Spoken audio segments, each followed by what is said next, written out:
Hackers love a challenge, whether it's picking locks or cracking passwords.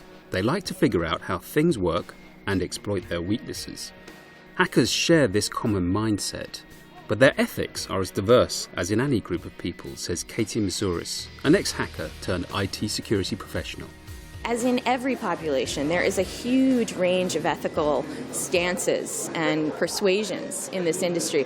I think it's no different from any other. I think most people in the world want to do the right thing, and I think the same goes for hackers. Most hackers in the world want to do the right thing. Mizouris has had good experiences engaging the hacker community. She heads Microsoft's security community outreach team, which encourages hackers to report vulnerabilities. Traditionally, ethical hackers, known as white hats, have disclosed security bugs for free, and many continue to do so just for the prestige. But with industry and governments around the world seeking to beef up their cyber defences, ethical hackers can now have the pick of jobs in a booming industry. The talent pool in terms of the hacker or security researcher community is tremendous. All governments, at this point are stepping up their hiring in these areas, of security experts, and essentially to get as many qualified personnel as is actually needed, you have to expand the pool and search to this community for sure. There's a shortage of skilled IT security professionals around the world. The UK has recently launched a training and education initiative in schools and universities to address the skills gap. The government says the gap is hindering the fight against cybercrime. The US military has also recently announced plans to increase its cyber command fivefold from 900 to 5,000 personnel. It's not clear where these additional cyber warriors will come from.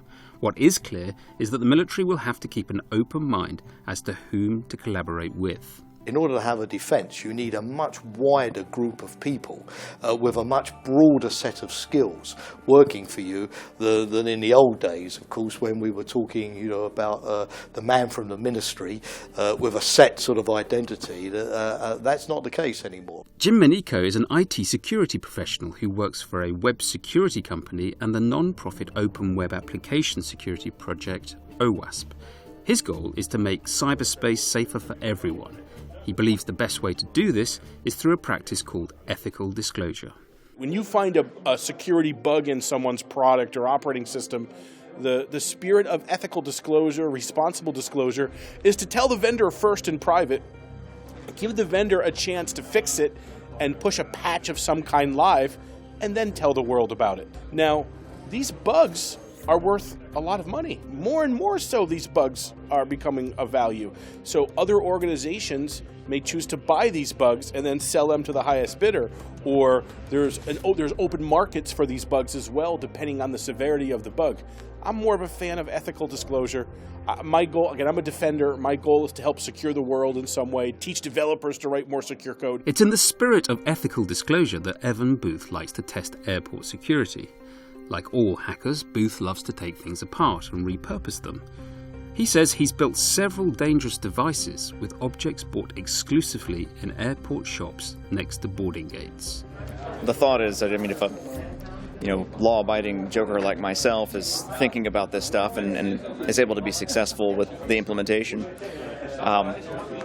chances are someone else is as well, and they're arriving at the same conclusions, and it's best to get these problems out in the open and start thinking about how to defend them. Booth's findings have not been independently verified, and his hobby is controversial, but to ignore the warnings of a hacker with such skill and dedication seems more dangerous than to enlist their help.